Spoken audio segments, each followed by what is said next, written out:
नमस्कार व्यूअर्स। और आप सब लोग कैसे हैं? आशा करती हूँ आप सब लोग अच्छे होंगे, स्वस्थ होंगे और मेरा शिव पुराण का पाठ अवश्य देखते होंगे। तो सबसे पहले हम जान लेते हैं कि हमने कल तक कहाँ तक जाना था।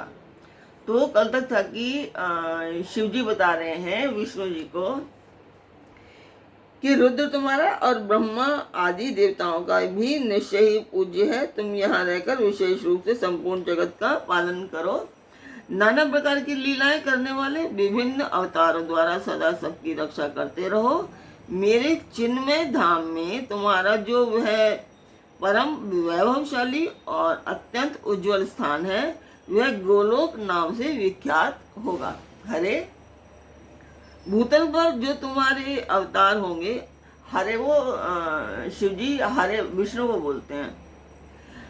तो भूतल पर जो तुम्हारे अवतार होंगे वे सबके रक्षक और मेरे भक्त होंगे। मैं उनका अवश्य दर्शन करूंगा। वे मेरे वर से सदा ही प्रसन्न रहेंगे। तो कल तक यहाँ तक था। तो अभी आप लोग जानना चाहेंगे कि मैं ये पाठ क्यों कर रही हूँ। तो ये एक शुभ कार्य है, मंदिर के लिए है और इसमें कोई विशेष चीज़ें नहीं है, सिर्फ मंदिर के लिए है ये। तो चाहती हूँ कि आप लोग इसमें मेरा सहयोग करें, ज़्यादा से ज़्यादा सब्सक्राइब करें, लाइक करें और शेयर करें, ताकि मेरा ये उद्देश्य जो है ये पूरा हो पाए। तो जिस मंदिर का मैं वर्णन कर रही हूँ उस मंदिर की मैं वीडियो डालती हूँ, आप लोग देखें और मुझे बताएं कि आपको मेरा पाठ कैसा लगता है। अच्छा लगता है वो भी बताएं, और आपको कमियाँ दिखाई देती हैं आप मुझे वो भी बताएं, ताकि मुझे उससे मैं अपनी कमियों को दूर कर पाऊंगी।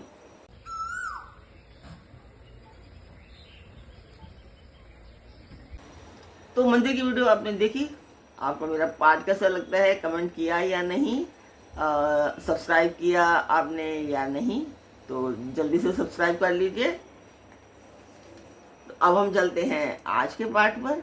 स्वागत करती हूँ मैं आप सभी का अपने इस कार्यक्रम शिव पुराण में। तो श्री रामचंद्र जी कहते हैं, श्री रामचंद्र जी और लक्ष्मण जब वन में विचरण करते हुए सीता जी को ढूंढ रहे हैं तब वहाँ पे सती और शिव भी मिलते हैं। तो श्री रामचंद्र जी कहते हैं कि देवी इस प्रकार श्री हरि को अपना अखंड ऐश्वर्य सौंप कर उमा वल्लभ भगवान हर स्वयं कैलाश पर्वत पर रहते हुए अपने पार्षदों के साथ स्वच्छंद क्रीड़ा करते हैं। तभी से भगवान लक्ष्मती वहाँ गोप वेश धारण करके आए और गोप गोपियों तथा गांवों के अधिपति होकर वहीं बड़ी प्रसन्नता के साथ रहने लगे। वे श्री विष्णु प्रसन्नचित्त हो समस्त जगत की रक्षा करने लगे। वे शिव की आज्ञा से नाना प्रकार के अवतार ग्रहण करके जगत का पालन करते हैं। इस समय वे ही श्री हरि भगवान शंकर की आज्ञा से 4 भाइयों के रूप में अवतीर्ण हुए हैं। उन 4 भाइयों में सबसे बड़ा मैं राम हूँ, दूसरे भरत हैं, तीसरे लक्ष्मण हैं और चौथे भाई शत्रुघ्न हैं। देवी मैं पिता की आज्ञा से सीता और लक्ष्मण के साथ वन में आया था। यहाँ किसी निशाचर ने मेरी पत्नी सीता को हर लिया है और मैं विरही होकर भाई के साथ इस वन में अपनी प्रिया का अन्वेषण करता हूँ। जब आपका दर्शन प्राप्त हो गया तब सर्वथा मेरा कुशल मंगल ही होगा। माँ सती आपकी कृपा से ऐसा होने में कोई संदेह नहीं है। देवी निश्चय ही आपकी ओर से मुझे सीता की प्राप्ति विषयक वर प्राप्त होगा। तो ये श्री रामचंद्र जी सती से बात कर रहे हैं। प्राप्ति विषयक वर प्राप्त होगा। आपके अनुग्रह से उस दुख देने वाले पापी राक्षस को मारकर मैं सीता को अवश्य प्राप्त करूंगा। आज मेरा महान सौभाग्य है जो आप दोनों ने मुझ पर कृपा की। जिस पर आप दोनों दयालु हो जाए वह पुरुष धन्य और श्रेष्ठ है। इस प्रकार बहुत सी बातें कहकर कल्याण में सती देवी को प्रणाम करके रघुकुल शिरोमणि श्री राम उनकी आज्ञा से उस वन में विचरने लगे। पवित्र हृदय वाले श्री राम की यह बात सुनकर सती मन ही मन शिव भक्ति परायण रघुनाथ जी की प्रशंसा करती हुई बहुत प्रसन्न हुई। पर अपने कर्म को याद करके उनके मन में बड़ा शोक हुआ। उनकी अंग कांति फीकी पड़ गई। वे उदास होकर शिव जी के पास लौटी। मार्ग में जाती हुई देवी सती बारंबार चिंता करने लगी कि मैंने भगवान शिव की बात नहीं मानी और श्री राम के प्रति कुत्सित बुद्धि कर ली। अब शंकर जी के पास जाकर उन्हें क्या उत्तर दूंगी। इस प्रकार बारंबार विचार करके उन्हें उस समय बड़ा पश्चाताप हुआ। शिव के समीप जाकर सती ने उन्हें मन ही मन प्रणाम किया। उनके मुख पर विषाद छा रहा था। वे शोक से व्याकुल और निस्तेज हो गई थी। सती को दुखी देख भगवान हर ने उनका कुशल समाचार पूछा और प्रेम पूर्वक कहा, तुमने किस प्रकार परीक्षा ली। उनकी यह बात सुनकर सती मस्तक झुकाए उनके पास खड़ी हो गई। उनका मन शोक और विषाद में डूबा हुआ था। भगवान महेश्वर ने ध्यान लगाकर सती का सारा चरित्र जान लिया और उन्हें मन से त्याग दिया। वेद धर्म का प्रतिपालन करने वाले परमेश्वर शिव ने अपनी पहले की हुई प्रतिज्ञा को नष्ट नहीं होने दिया। सती का मन से त्याग करके वे अपने निवासभूत कैलाश पर्वत पर चले गए। मार्ग में महेश्वर और सती को सुनाते हुए आकाशवाणी बोली,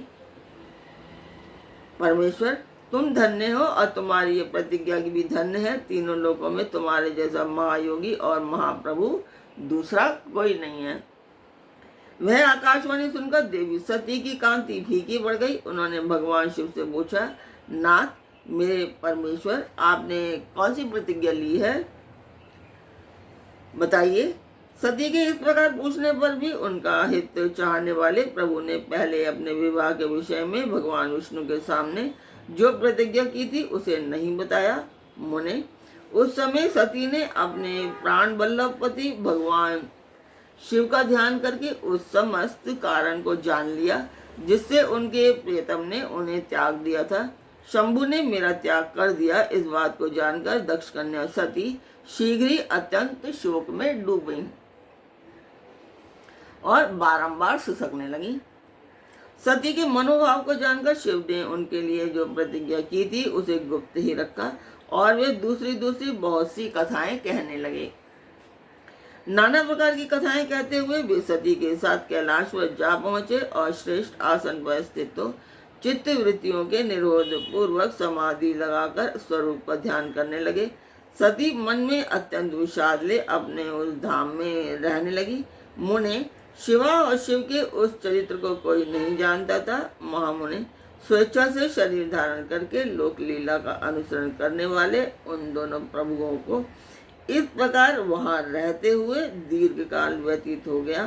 तत्पश्चात उत्तम लीला करने वाले महादेव जी ने ध्यान तोड़ा।